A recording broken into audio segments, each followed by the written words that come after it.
여러분은 의인이십니까? 아니면 죄인이십니까? 우리 한 인간의 생 안에는 공적과 과오, 또 영광과 치욕이 혼재되어 있음을 우리는 잘 압니다. 그러니까 공적과 영광으로 완전하게 채워지는 인생도 없거니와 반대로 과오와 치욕으로 점철된 인생도 없더라라는 것이죠. 역사적으로는 이스라엘 나라의 시조고 또 우리 신앙적으로는 믿음의 조상이라고 불리는 아브라함 잘 아시죠? 그 또한 공과 과 그리고 영광과 치욕이 이렇게 뒤섞인 인물의 아주 대표적인 인물이라고 볼 수 있을 것 같아요.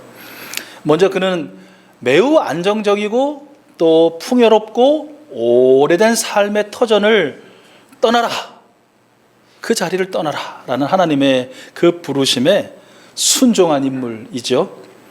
어떤 곳으로 갈지, 또 어떻게 갈지, 가서는 무슨 일을 하며 먹고 살지에 대해서 그 무엇 하나 확실하게 알지 못했습니다마는 그러나 하나님의 이 약속의 말씀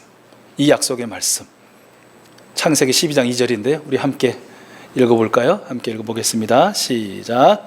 내가 너로 큰 민족이 되게 하고 너에게 복을 주어서 내가 크게 이름을 떨치게 하겠다. 너는 복의 근원이 될 것이다. 아멘. 이 말씀 한 구절 믿고 떠나는 그런 순종의 삶을 산 사람이 아브라함이다라는 것이죠. 엄청난 믿음이 아니고서는 사실 할 수 없는, 그죠? 그 누구도 할 수 없는 그런 일일 것입니다. 또 아브라함은 제악된 도시의 대명사가 있죠. 소돔과 고모라입니다. 그렇죠? 그 두 도시의 구원을 위해서 또 얼마나 기도했는지 모릅니다. 의인 50명만 있으면 그 도시를 용서해 주십시오라고 기도를 시작했죠. 그 이후로 어떻게 기도했나요? 45명만 있어도 용서해 주시고, 다시 40명만 있어도 용서해 주시고, 다시 30명만 있어도 용서해 주시고, 다시 20명만 있어도 용서해 주십시오. 거기서 끝난 줄 알았더니 또 한번 기도하죠. 창세기 18장 32절에 마지막으로 기도하는데요. 제가 한번 읽겠습니다. 여러분 눈으로 한번 봐주세요. 아브라함이 또 아뢰었다. 주님, 노하지 마시고 제가 한 번만 더 말씀드리게 허락하여 주시기 바랍니다. 거기에서 10명만 찾으시면 어떻게 하시겠습니까? 라는 그야말로 말도 안 되는 하나님과의 협상, 거래 시도하죠. 그런데 결국 주님께서 대답하셨다. 10명을 보아서라도 내가 그 성을 멸하지 않겠노라 라는 약속을 받아낼 정도로 아브라함이라는 인물은 생명에 대한 연민이 굉장히 깊었던 사람으로 보입니다. 또한 그는 결정적으로 100세 때 얻은 외아들 이삭을 번제물로 바치라는 참으로 기가 막힌 하나님의 명령에도 순종했죠. 창세기 22장 9절과 10절이죠. 우리 함께 읽기 원합니다. 함께 읽겠습니다. 시작. 그들이 하나님이 말씀하신 그곳에 이르러서 아브라함은 거기에 제단을 쌓고 제단 위에 장작을 벌려놓았다. 그런 다음에 제 자식 이삭을 묶어서 제단 장작 위에 올려놓았다. 그는 손에 칼을 들고서 아들을 잡으려고 하였다. 번제는 잘 아시는 것처럼 그냥 깨끗이 통째로 태워드리는 제사법입니다. 자기 아들을, 그것도 외아들을 이런 식으로 바칠 수 있는 사람이 어디 있습니까? 그런데 아브라함은 그렇게 바칠 태도, 마음가짐, 그리고 실제의 믿음을 보여주었던 사람이었다라는 것이죠. 그런데 여러분, 그런데 말입니다. 이렇게 믿음의 조상이라고 불리기에 손색이 없을 것 같은 아브라함 어떻습니까? 그의 영광된 삶 이면에는 치욕스러운 장면도 존재하더라라는 것이죠. 기근이 너무 심해서 식량이 떨어지게 되자 그는 풍요로운 이집트 땅으로 내려갑니다. 내려갈 때 제일 먼저 작정하고 실행한 일이 뭔지 아십니까? 자신의 아내를 누이라고 속이기로 작전을 짜는 것입니다. 아니, 그건 작전이 아니죠. 일방적인 지시요 강요입니다. 누구에게? 아내에게. 창세기 12장 11절 이하의 말씀 한번 보시죠. 함께 보겠습니다. 시작. 여보, 나는 당신이 얼마나 아리따운 여인인가를 잘 알고 있어. 이집트 사람들이 당신을 보고서 당신이 나의 아내라는 것을 알면 나는 죽이고 당신은 살릴 것이요. 그러니까 당신은 나의 누이라고 하시오. 그렇게 하여야 내가 당신 덕분에 대접을 잘 받고 또 당신 덕분에 이 목숨도 부지할 수 있을 거요. 이게 정말 기가 막힌 생존술 아닙니까? 자신의 생명을 부지하기 위해서라면 사랑하는 아내를 다른 이방인, 다른 남자에게 기꺼이 내어줄 수 있는 준비가 되어 있는 그런 사람이었다는 것이에요. 또 큰 민족을 이루게 하시겠다는 하나님의 약속을 받은 지 딱 10년이 지난 때였습니다. 딱 10년입니다. 더도 아니고 딱 10년. 그때까지 아들을 갖지 못하자 하녀던 하갈과 관계하여 아들을 보시지요 라는 아내 사라의 말을 못 이기는 척 한 번도 부정하거나 거부하지 않고 기꺼이 침실로 들었던 사람, 그가 바로 아브라함이었다라는 것이에요. 하나님의 약속의 말씀을 믿고 따랐던 사람답지 않게 인간적인 방법에 아주 적극적으로 자신의 몸과 영혼을 내어주었던 그런 사람이었다는 것이, 여러분 어디 이 아브라함 뿐이겠습니까? 성경에 기록되고 우리가 수도 없이 보았던 그 많은 인물들, 그리고 정말 구름같이 허다한 증인들이라고 불리는 믿음의 선진들도 마찬가지고, 이 땅을 살았고 지금 살고 있고 앞으로도 살게 될 모든 사람들에게서 찾을 수 있는 양면성이다라는 것이죠. 그래서 우리가 누군가를 아주 영생해야만 할, 저런 사람은 정말 영원히 살아야 해 라고 지켜 세우거나 의인이라 영웅이라 칭할 수 없는 것이고요. 또 누군가를 저 사람은 죽어 마땅한, 정말 죽는 것이 당연한 사람이야 라고 비난할 수만 없다라는 것이에요. 그것은 분명히 죄야 지적하고 합당한 벌을 받는 것은 당연하지만, 그러나 넌 영원한 죄인이야 라고 낙인을 찍을 수는 없다라는 것이에요. 반대로 그것은 큰 공로요 업적입니다 라고 칭찬하고 그의 합당한 상을 줄 수는 있지만, 그러니까 넌 영원히 영웅이어야 해 라고 우상시할 수 없다라는 것이에요. 죄인이라 낙인 찍을 수도 없고 영웅이라 우상도 할 수 없는 것이 바로 우리 인생이다라는 것이에요. 참으로 우리 안에는 의인과 죄인이 상종하고 있고, 그것은 매일처럼 치열하게 우리 안에서 싸우고 있는 것이죠. 사도 바울의 비통한 외침이기도 하죠. 로마서 7장 22절에서 24절 말씀인데요, 여러분 눈으로 보십시오. 제가 읽겠습니다. 나는 속사람으로는 하나님의 법을 즐거워하나 내 지체에는 다른 법이 있어서 내 마음의 법과 맞서서 싸우며 내 지체에 있는 죄의 법에 나를 포로로 만드는 것을 봅니다. 나는 비참한 사람입니다. 누가 이 죽음의 몸에서 나를 건져 주겠습니까? 여러분, 그런데요, 이 비통한 외침 가운데 바로 이어서 고백한 바울의 고백이 있어요. 25절 상반절인데요, 우리 화면 아래에 있어요. 같이 읽겠습니다. 시작. 우리 주 예수 그리스도를 통하여 나를 건져주신 하나님께 감사를 드립니다. 아멘.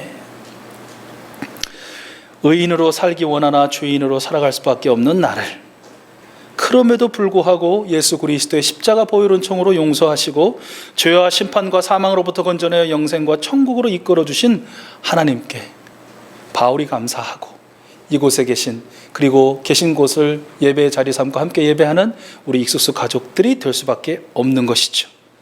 여전한 죄인의 심성과 태도로 살아가지만 하나님의 나라와 의를 갈망하며 그 빛을 따라 살기를 몸부림치게 하시니 그 또한 감사하지 않을 수가 없는 것이죠. 바로 이것이 저의 고백, 여러분의 고백, 우리의 고백인 줄로 믿습니다.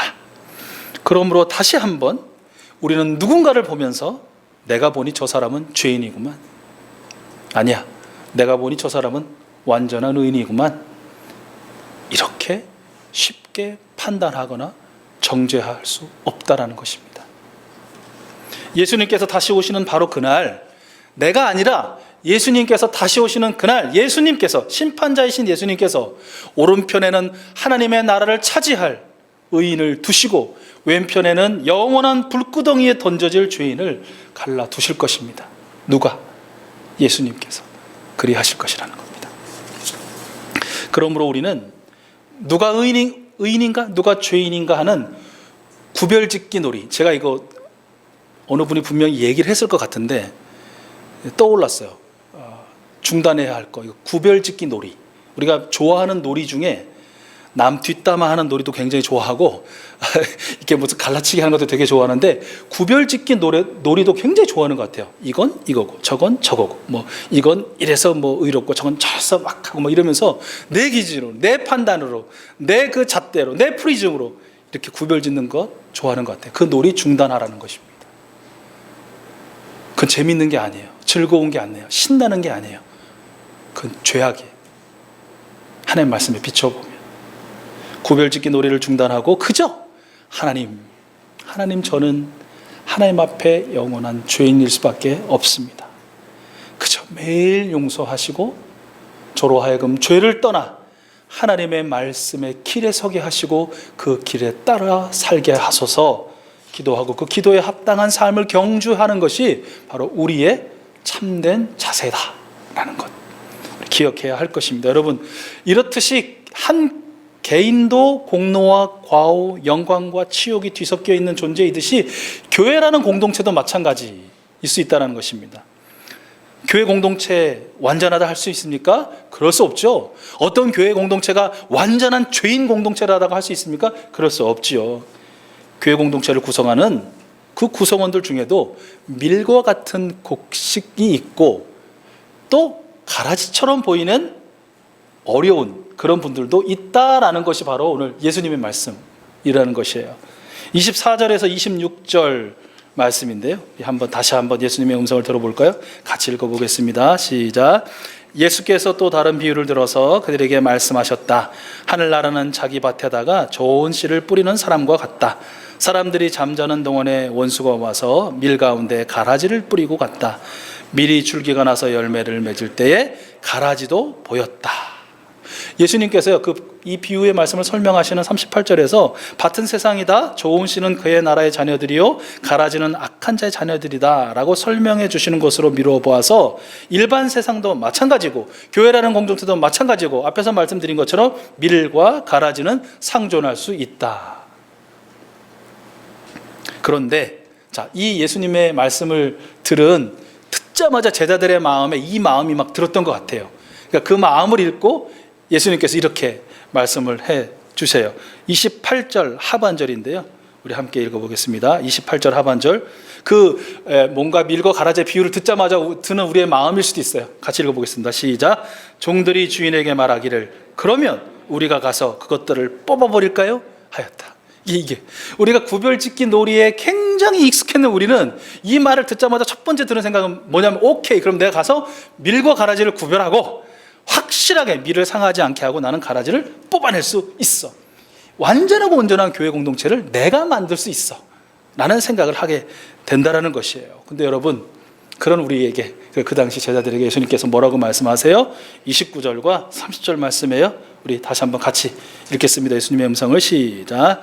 그러나 주인은 이렇게 대답하였다. 아니다. 가라지를 뽑다가 가라지와 함께 밀까지 뽑으면 어떻게 하겠느냐? 추수 때까지 둘 다 함께 자라도록 내버려 두어라. 추수할 때에 내가 추수꾼에게 먼저 가라지를 뽑아 단으로 묶어서 불태워 버리고 밀은 내 곡간에 거두어 드리라고 하겠다. 아멘. 이 말씀의 해석 우리 연이어서 한번 같이 읽어볼까요? 40절부터 43절입니다. 시작. 세상 끝날에도 그렇게 할 것이다. 인자가 천사들을 보낼 터인데 그들은 죄짓게 하는 모든 일들과 불법을 행하는 모든 사람들을 자기 나라에서 모조리 끌어 모아다가 불아궁에 쳐넣을 것이다. 그러면 그들은 거기서 울며 이를 갈 것이다. 그때 의인들은 그들의 아버지의 나라에서 해와 같이 빛날 것이다. 귀 있는 사람은 들어라. 아멘. 이 마태복음 13장은 하나님 나라의 비유로 꽉 차 있는 그 장이죠.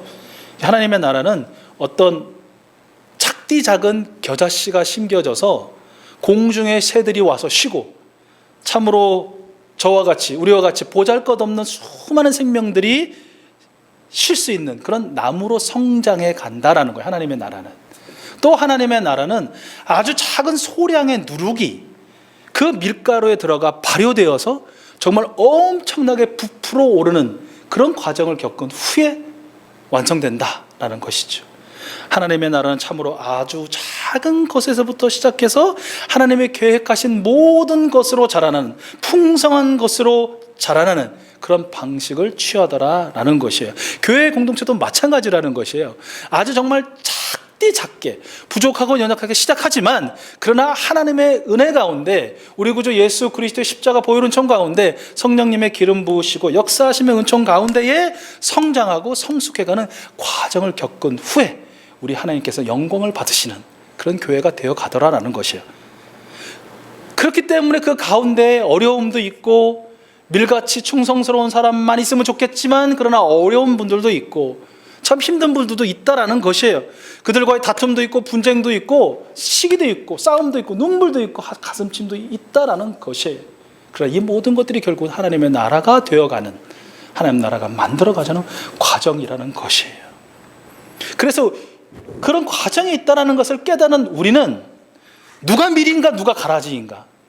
여러분 한번 주변을 싹 보시면서 저 장로님은 밀이군, 저 청년은 독볼인가, 뭐 이런 거 하지 말고, 누가 베드로인가 누가 가룟 유다인가, 저분은 베드로 같아 진짜, 근데 저 사람은 가룟 유다가 될 것 같은 느낌이 약간 드는데, 뭐 이런 거 하지 말고, 누가 하나님의 관심 안에 있고 누가 하나님의 관심 밖에 있는가 라는 것을 생각하고 지적하려는 마음 갖지 말고, 오히려 여기 굉장히 중요한 건데, 오히려 누구나 밀일 수 있다, 누구나 베드로일 수 있다, 누구나 하나님의 관심 안에 있는 존귀한 자일 수 있다라는 이런 거룩한 상상력을 극대화시켜야 된다는 것이.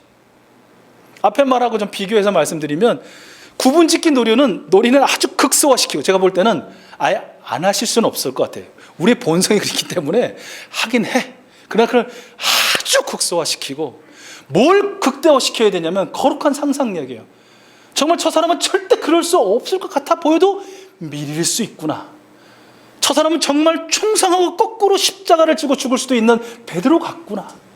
저 사람은 정말 영원토록 하나님의 관심의 범주 안에 들어있는 존귀한 자일 수 있구나라는 그런 상상력을 극대화시키라는 것이에요. 믿음 안에서, 우리 성령님 안에서 말입니다. 그렇게 될 때에 그런 분들은 누군가의 약한 면모를 보면 항상 덮어주죠. 가려줍니다. 방어해줍니다. 누군가 그 사람을 비난하려고 할 때 그 사람의 입을 탁 막으면서 쉿! 말하지 말라고, 잠잠하라고, 그의 작은 장점도 칭찬하고 격려하고, 또 다른 사람들도 그를 이해할 수 있도록 그를 세워준다라는 것이 바로 여기 예배하고 지금 함께 예배하고 있는 우리 익숙스 가족들처럼 말입니다. 여러분, 그야말로 나로부터 시작해서 교회 공동체 모두가, 그리고 사회에서 관계 맺게 하신 모든 사람들이 여러분으로 하여금 그래 나는 가라지야, 그래 나는 가룟 유다야, 나는 죄인이야 라는 그런 느낌이 아니고, 이런 나도 오늘의 하나님의 나라를 살고 있구나, 저의 말을, 저희의 격려를, 저희의 용서를, 저희의 축복을 들으니까 그래, 이런 나도 정말 천국과 같은 오늘을 살고 있구나, 나를 경험시켜 주자라는 것이죠. 그리고 그렇게 살아내신 여러분들이야말로 오늘 말씀처럼 예수님이 다시 오시는 그날 저 영원한 천국에서 해와 같이 빛나는 그런 축복을 누리실 수 있기를 간절히 소원합니다. 말씀을 정리합니다. 여러분, 저와 여러분은 부끄럽지만 그러나 변하지 않는 진실, 하나님 앞에서 죄인이라는 것이죠. 그럼에도 불구하고 하나님은 죄인된 우리를 예수 그리스도 안에 있는 사랑으로 우리를 사랑하신다는 것. 그리고 그 사랑은 나만을 향하지 않고 나를 향해 있고, 그를 향해 있고, 모두를 향해 있다라는 것. 절대 저 사람은 향하지 않을 거야 라고 하는 사람에게조차 향하고 있다는 사실. 여러분, 화면에 보이는, 위에 보이는 문구를 어떻게 생각하십니까? 한 번 가라지는 뭐라고요? 끝까지 가라지다 하고 제가 뒤에 무슨 부호를 달았습니까? 물음표. 이게 바로 인간, 세상의 판단인 것 같습니다. 정의인 것 같습니다. 역시 내가 겪어보니까 가라지는 가라지야. 그러나 여러분, 그 아래에 있는 화면의 글을 보십니까? 같이 읽어볼까요? 시작. 가라지조차 밀로 변화시키는 분이 성삼위 하나님이시다. 다시 한번요. 시작. 가라지조차 밀로 변화시키는 분이 성삼위 하나님이시다. 이것이 저의 믿음입니다. 여러분의 믿음은 무엇입니까? 여러분이 가지고 있는 마음은 무엇입니까? 제 자신도 밀인지 가라앉이인지도 모르고 다른 사람이 밀인지 가라앉이인지 온전히 구별하지 못하는 존재인 우리는 그저 곧 임하실 영원한 하나님의 나라에서 해와 같이 빛나는 의인으로 불리기 위하여 오늘 하나님의 나라와 하나님의 의를 먼저 구하고 그 거룩한 빛으로 나아가 순종하며 사는 그런 하루를 살아내야 될 것입니다. 우리 주 예수님은 가라지에 상할까봐 노심초사하시면서 작지만 오늘도 성장해가고 있고 성숙해가고 있는 여러분을 보호해 주십니다. 우리 교회를 지켜주십니다. 우리 한국 교회를 보듬어 안아 주십니다. 응원하시고 힘과 능력과 은혜를 더해 주고 계십니다. 오늘 말씀의 결론인데요. 여러분 화면을 보시면 제가 읽어드릴게요. 이번 한 주간도 여러분 예수님과 함께 하나님 나라를 위한 한 걸음 힘있게 내딛고 생명을 위한 중보와 축복을 쉬지 않으시기를 바랍니다. 이런 사람들이 되기를 우리 하나님은 원하십니다. 영원한 하나님의 나라에서 결국에 해와 같이 영원히 빛나게 될 여러분 모두를 우리 구주 예수 그리스도의 이름으로 축복합니다. 축원합니다.